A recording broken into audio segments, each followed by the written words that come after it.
It's just fantastic. Captain's log. Subdate 210708.1. The Octa is out of action for 72 hours for his recent hijinks, so I've decided to punish the excess by tugging at his OCD. So I'm reorganizing his office and fecking about with his PC. Welcome everyone to the exhibition of stupid people. Today we're going to start with the story that made its way all the way over to Reddit, but I noticed via Mirror Weird News. With all relationships, it's always best to either be on great terms with your partner's best friend, or successfully manage to relegate that person into obscurity, so that if you two do tie the knot, that person is not called upon to give a speech, the best man is the more notable of which. So it is with this in mind, we go to Nameless People. When a man asked his friend to be his best mate, he was thrilled, the best man that is. Having just bought a house and with a baby due, the man indicated he would be limited on what he could contribute financially. Paid for his and his wife's dinner at the rehearsal dinner, also had a rather generous gift of £200 they were going to give to them. But it was in the run-up to the wedding that the best man started getting texts from the best mate's, well, now wife. When he didn't respond, she started calling him. The reason why is because she had rules, dozens of rules, what he was and wasn't allowed to talk about, which included his wife's pregnancy. Even going so far as to tell his wife she needed to wear something that could conceal the bump, because the attention must be on the bride, remember? The bride also went through his speech, told him what jokes he could and could not say, to make things up that would include her. No in-jokes. After rehearsal dinner though, the bride's mother decided to, have a word, and tell him to not ruin her daughter's day enough. Bit harsh. And it is with that, the straw broke the camel's back. Because during the speech, he decided not to give them the card with the cash and said, I used my friend's exact wording about having to deal with her nonsense for the rest of my life. I wished him the best and told him I'd always be there for him, especially during the divorce. Now people are a bit conflicted on this, whether it was good or bad. My view is, he's the best man. He's there to humiliate the groom. That's his sole job. Once you take that job away, he has to humiliate the next best thing. The sex must be amazing. I'm going to insert this now. I have a sneaky feeling today's EOSP is going to be more focused on consequence culture. You'll understand why with the next ones. It's like a prevailing theme. So next we go to Laura Orgill from South Wales, Rhondda Valley. She's a postie but also quite, well, known-ish. Guess it depends on your metrics for TikTok. See, she has over 760,000 followers over there and is often known as the TikTok postie. Recently, she came under fire for doing something that has been considered by many a dick move, which it is. It's a dick move. It's something we've all had to deal with. Hell, I've had a postman just do it and not even knock on the door. And the only reason they did it was because my regular postman, who lives around the corner from me, was on holiday. So what Laura did was she took a parcel, knocked on the door, 2 seconds later, put a "We missed you" leaflet through the door and walked away laughing. This got her into a bit of trouble. Many people were calling for her to be fired. Now, I don't agree with that at all. There is a standard with Royal Mail. They need to wait at least 10 to 15 seconds. So yes, that was a dick move. If she's told off for it, admonished, sure. Should she be punished beyond that?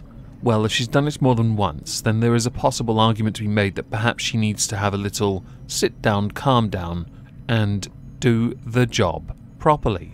Because of the flack and the criticism, Laura Orgill on her own TikTok has actually addressed some of it, but she's memed the living hell out of it. I find that quite funny. As much as it is irritating to not do your job properly, with the shtick she's gotten, I'm impressed she still makes a good joke about it.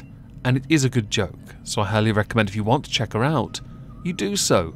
I've linked her TikTok down below.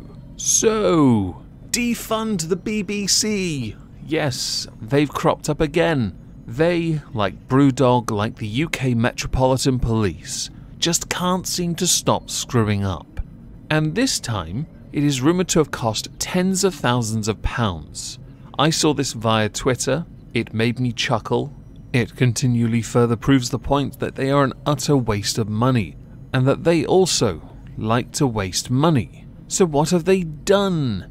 Well, the BBC recently announced that they are updating their logo. For this, they hired an artist.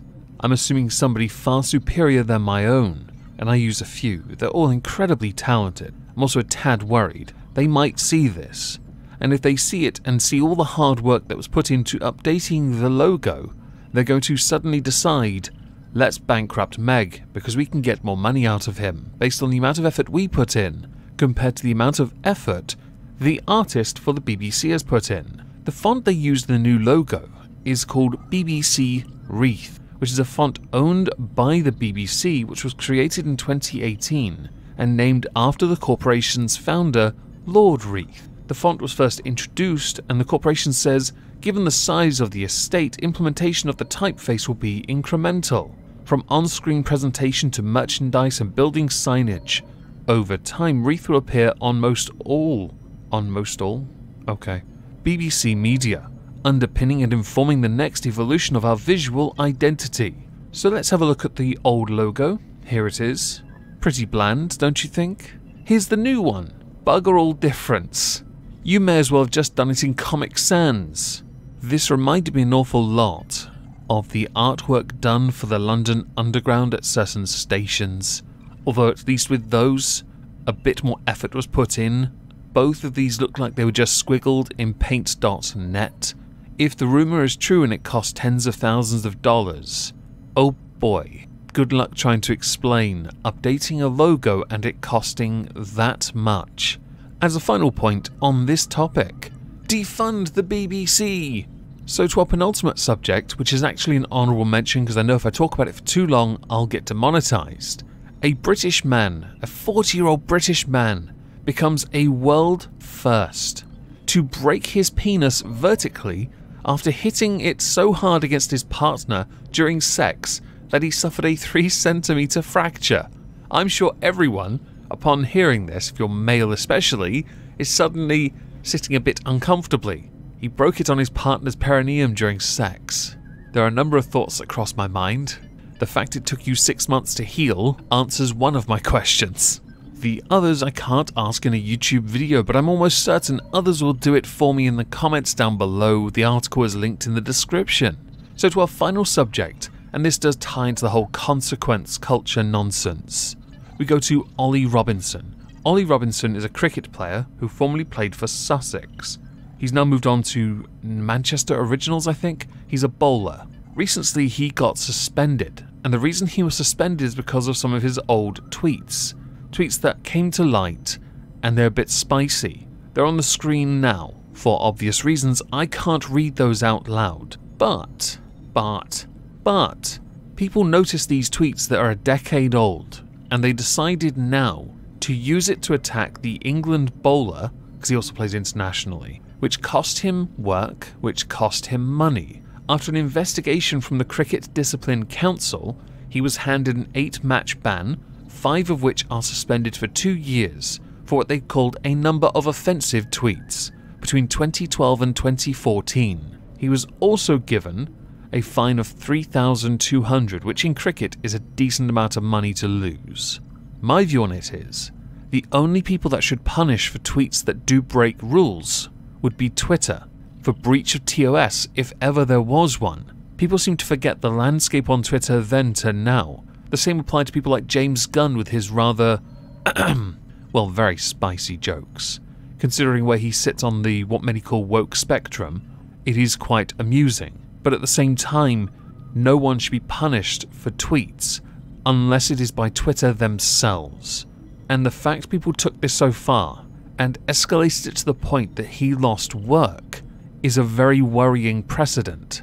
And I fundamentally cannot support that, because to do so would be to be okay with costing people work over jokes, along with a number of other things which are fairly obvious. I shouldn't have to explain them all to you at this point. Oh, and I think cricket is really boring, but I still support one's right to speak. I still support their right to not have two different things conflated and be punished for a tweet from a decade ago. Now, as we're done, I'd like to know what you all think. So please do let me know in the comments down below. I shall be streaming on Twitch, maybe? We're not sure yet. I've got a friend coming over. If I don't see you then, maybe? I hope you all have a fantastic day. Thank you all very much for listening.